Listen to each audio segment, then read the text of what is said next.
हम सबको ये बहुत अच्छे से पता है कि एक इंसान को उसकी माँ से ज़्यादा कोई प्यार कर ही नहीं सकता। एक माँ ही होती है जो अपने बच्चे के लिए अपनी पूरी ज़िंदगी सैक्रिफाइस कर देती है, चाहे इंसान हो या फिर कोई जानवर। माँ होती है और माँ अपने बच्चे के लिए अपनी पूरी ज़िंदगी दांव पे लगाने के लिए तैयार होती है। एक बच्चे को अगर कहीं भी हर्ट होता है तो उसके मुंह से सिर्फ एक ही आवाज़ निकलती है, माँ। और हम सबको ये पता है कि एक माँ ही है पूरी यूनिवर्स के अंदर जो सबसे सेफेस्ट जगह है अपने बच्चे के लिए। उसकी जो गोद होती है बच्चे के लिए सबसे सेफेस्ट जगह है ऑन अर्थ। और इसीलिए अगर किसी भी बच्चे को ज़रा सी चोट भी लगती है तो उसके मुंह से अगर पहली आवाज़ कोई आती है तो वो माँ होता है। और ये चीज़ें ऐसी नहीं है कि हमको अब जाकर जानकारी मिली है, बचपन से ही हमें ये चीज़ें सिखाई गई हैं, हमें बताई गई हैं कि माँ होती है और माँ ही अपने बच्चे के लिए पूरी ज़िंदगी अपनी तबाह बर्बाद कर लेती है। लेकिन दोस्तों, जब से 2024 शुरू हुआ है हमें कुछ ऐसी चीज़ें बार बार देखने को मिल रही हैं, बार बार कुछ इस तरीके के केसेस हमारे सामने आते हुए दिखाई पड़ रहे हैं। फॉर एग्जाम्पल, अर्ली जनवरी 2024 में एक महिला जिसका नाम सूचना सेठ था, जो कि वेल एजुकेटेड थी, और उसने अपने एक छोटे से मासूम से बच्चे को बहुत ही बेरहमी से मारा। सूचना सेठ वाले केस को ऑलरेडी बहुत सारे यूट्यूबर ने, बहुत सारे क्राइम चैनल ने कवर किया है। अगर आप चाहते हैं कि मैं अपने शब्दों में आपको सुनाऊं तो आप लोग कमेंट्स में ज़रूर बताइएगा। उसके बाद में थोड़ा सा समय गुजरता है। 20 फेब को एक माँ ने अपने बच्चे को सिर्फ इसलिए मार दिया क्योंकि उस माँ ने ये देखा कि उसका बच्चा कहीं उसके बारे में किसी को बता ना दे। और इसी केस के बारे में हम आज के इस वीडियो में डिटेल में डिस्कस करने वाले हैं। So hey guys, welcome back to my channel hidden truth. और आज हम जिस केस के बारे में बात करने वाले हैं वो केस है लेस्बियन मॉम, जिसने अपने बेटे को बहुत ही बेरहमी से मारा। इस केस की शुरुआत होती है वेस्ट बंगाल के हुगली जिले के कन्नगर से, जहां पर पंकज शर्मा अपनी पत्नी शांता और अपने 10 साल के बेटे श्रेयांशु के साथ में रहा करते थे। जो श्रेयांशु था ये बचपन से ही बहुत ज़्यादा एक्टिव था और कभी एक जगह बैठता तक नहीं था। ये स्पोर्ट में भी बहुत ज़्यादा एक्टिव था और हमेशा अपने दोस्तों के साथ स्पोर्ट खेलने भी जाया करता था। इनके घर में एक पेट भी था, ये जो डॉग था इसका नाम था शैडो। और ये शैडो हमेशा किसी स्ट्रेंजर को देखता तो भौंकता। जब कभी भी शैडो भौंकता तो पड़ोसियों को ये पता चल जाता कि श्रेयांशु के घर में कोई स्ट्रेंजर आया हुआ है। वैसे तो इन लोगों की फैमिली में किसी भी चीज़ की कोई कमी नहीं थी। दोनों ही पति पत्नी यानी पंकज शर्मा और शांता दोनों जॉब किया करते थे। जो पंकज शर्मा थे प्राइवेट कंपनी में जॉब किया करते थे, इस वजह से उन्हें 9 to 5 की ड्यूटी करनी पड़ती थी और वो 5 PM के बाद ही अपने घर आते थे। वहीं जो दूसरी तरफ शांता थी ये कॉस्मेटिक की शॉप पर बैठा करती थी, इसलिए उनका जो समय था ये घर पे आने का समय फिक्स नहीं था। हर दिन की तरह 20 फेब 2024 को ये जो हस्बैंड वाइफ थे ये अपने काम पर चले जाते हैं। जो पंकज शर्मा थे ये अपनी ड्यूटी चले जाते हैं और जो पत्नी शांता थी ये अपनी कॉस्मेटिक की शॉप पर चली जाती है। लेकिन जो श्रेयांशु था आज उसकी छुट्टी थी, दैट्स वाई उसको घर पे छोड़ा था। पूरा दिन गुजर जाता है और जो श्रेयांशु के पिता पंकज शर्मा होते हैं वो शाम 5 बजे के आसपास अपनी ड्यूटी से घर लौटते हैं। लेकिन घर आने के बाद में सबसे पहले उन्हें ये रियलाइज होता है कि जो श्रेयांशु है आज उनसे मिलने नहीं आया। क्योंकि दोस्तों श्रेयांशु की ये डेली रूटीन में था कि जब भी उसके पिताजी अपनी ड्यूटी से घर लौट कर आते थे तो वो सीधा अपने पिता से मिलने आता था। वो ये देखना चाहता था कि उसके पिता उसके लिए कुछ खाने के लिए बाहर से लेके आए हैं या फिर नहीं। जब हम कभी भी छोटे थे तो हम भी अपने पिताजी का वेट किया करते थे कि वो बाहर से आए हैं और सबसे पहले हम देखते थे कि उनके हाथ में कोई कैरी बैग है या फिर नहीं। अगर कैरी बैग उनके हाथ में होता था तो ये कन्फर्म था कि पिताजी हमारे लिए खाने के लिए कुछ लेके आए। इसीलिए श्रेयांशु भी हमेशा अपने पिता का इंतजार करता था। अगर पिता कुछ खाने के लिए लेके आते थे तो श्रेयांशु उनके हाथों में से उस कैरी बैग को ले लिया करता था। लेकिन आज 20 फेब 2024 को पिता पंकज शर्मा तो घर पे आए हैं लेकिन श्रेयांशु आज उनसे मिलने नहीं आया। अब श्रेयांशु के जो पिता थे वो जब ये नोटिस करते हैं कि उनका बेटा आज उनसे मिलने के लिए नहीं आया तो उनको ये रियलाइज होता है हो सकता है कि श्रेयांशु अपने दोस्तों के साथ में खेलने चला गया हो। इसलिए श्रेयांशु के पिता पंकज शर्मा वहीं पर बैठ जाते हैं और 5 बजे से 6 बजे तक अपने बेटे श्रेयांशु का इंतजार करते हैं।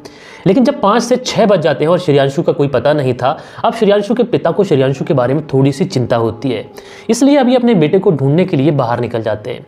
और जब बाहर निकलते हैं तो श्रेयांशु का कहीं पर भी कोई पता नहीं था। इसलिए श्रेयांशु के पिता पंकज शर्मा हर लोगों से पूछते हैं कि तुमने श्रेयांशु को देखा, तुमने श्रेयांशु को देखा। लेकिन श्रेयांशु था किसी ने देखा ही नहीं था। और श्रेयांशु का जब कहीं से भी कोई पता नहीं चलता है तो श्रेयांशु के पिता पंकज शर्मा थक हार कर घर लौट आते हैं। उसके बाद में वो थक हार कर एक जगह बैठे होते हैं कि उसी समय उनकी नज़र घर में पड़े एक बेड पर पड़ती है। जब उस बेड की नीचे की साइड में श्रेयांशु के पिता पंकज शर्मा की नजर जाती है तो उन्हें ये रियलाइज होता है कि इस बेड के नीचे से कुछ बहता हुआ बाहर की साइड आ रहा है।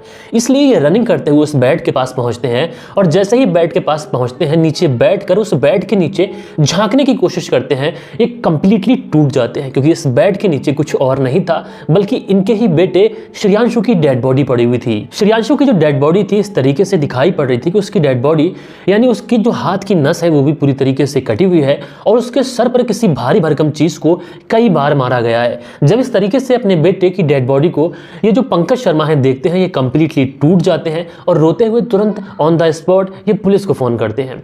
थोड़ा सा ही समय गुजरता है कि श्रेयांशु की माँ जो शांता होती हैं वो भी घर पे आ जाती हैं और जब अपने बेटे की इस तरीके की हालत देखती हैं, कंप्लीटली वो भी डिस्ट्रॉय हो जाती हैं और दहाड़े मार मार कर रोने लग जाती हैं। थोड़ा ही समय गुजरता है कि जो पुलिस होती है उस मौके वारदात पर पहुंच जाती है।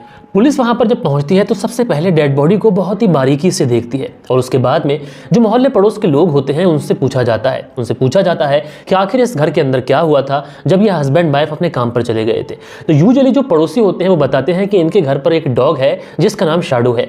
हमेशा जब भी इनके घर पर कोई भी स्ट्रेंजर आता तो ये जो डॉग था ये भौंका करता था, लेकिन आज ना तो हमने इस डॉग की भौंकने की आवाज़ सुनी थी, इस वजह से हमने इस घर की तरफ ध्यान ही नहीं दिया।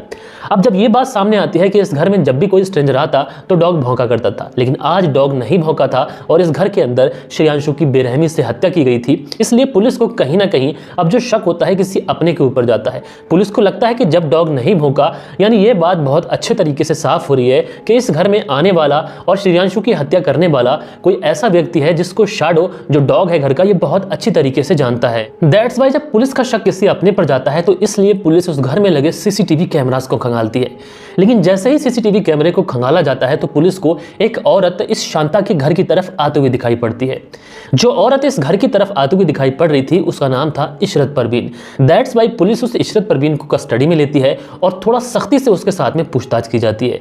जब पुलिस रूडली उसके साथ में पूछताछ करती है तो जो इशरत परवीन होती है ये पुलिस के सामने एक ऐसी बात बताती है जो सुनने के बाद में पुलिस को एक बहुत गहरा शौक लगता है। दरअसल इशरत परवीन पुलिस को बताती है कि मैं और श्रेयांशु की मां शांता हम दोनों ने ही मिलकर श्रेयांशु की हत्या की है। इशरत परवीन की ये बातें सुनकर पुलिस को शौक तो लगता है, लेकिन इशरत परवीन की बातों पर विश्वास नहीं होता है।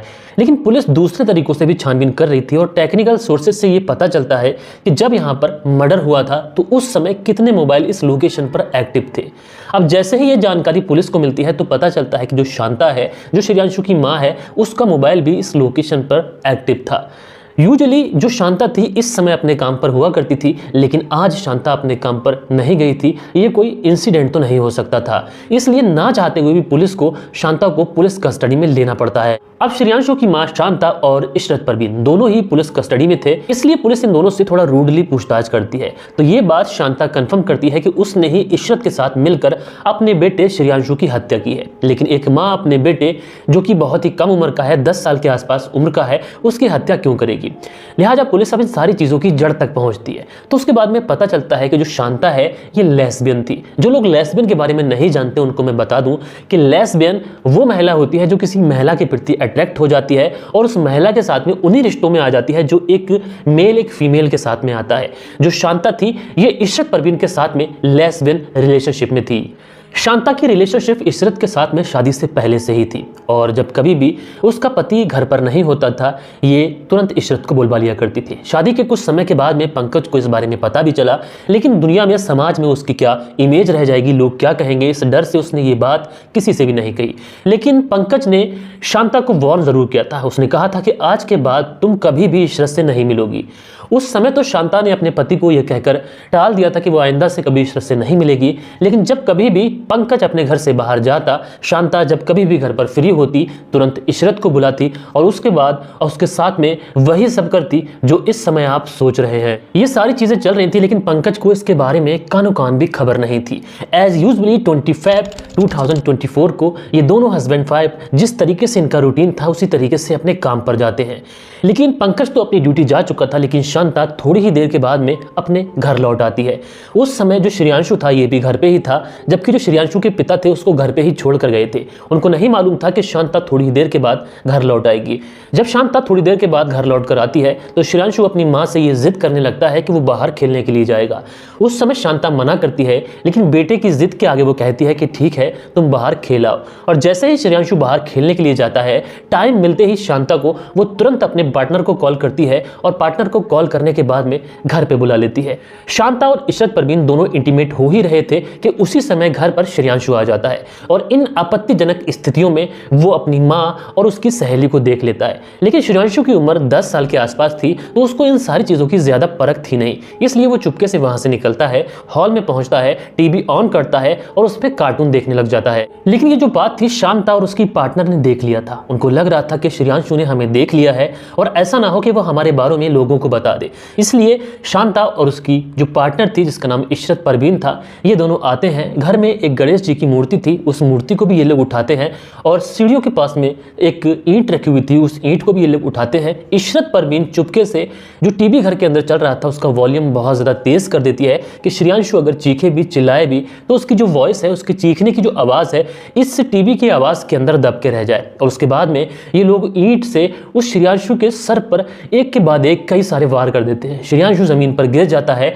और वो बेहोश हो जाता है। जब वो बेहोश हो जाता है तो श्रेयांशु की जो माँ होती है शांता और उसकी जो पार्टनर होती है इशरत, ये दोनों मिलकर श्रेयांशु के हाथ की नस काट देते हैं क्योंकि इनको लग रहा था कि श्रेयांशु किसी भी सूरत में बचना नहीं चाहिए। जब श्रेयांशु का जिस्म ठंडा पड़ जाता है, उसके जिस्म से बहुत ज़्यादा खून बह जाता है, जब इन लोगों को लगता है कि श्रेयांशु की मौत हो चुकी है तो उसके बाद में ये लोग थोड़ा सा रियलाइज़ होते हैं।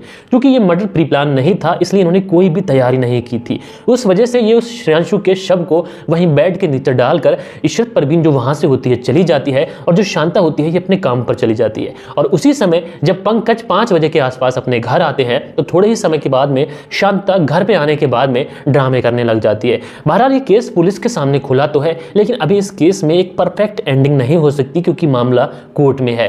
अगर आप चाहते हैं कि इस केस की A to Z अपडेट मैं आपको देता रहूं तो कमेंट्स पिन कर मैं आप लोग को इस केस की जो भी अपडेट रहेगी वो देता रहूंगा। और आप लोग क्राइम स्टोरीज को अगर डॉक्यूमेंट्री स्टाइल में पसंद करते हैं तो आप हमारे इस चैनल को जरूर सपोर्ट करिएगा। So guys, we meet after tomorrow. Take care, bye bye.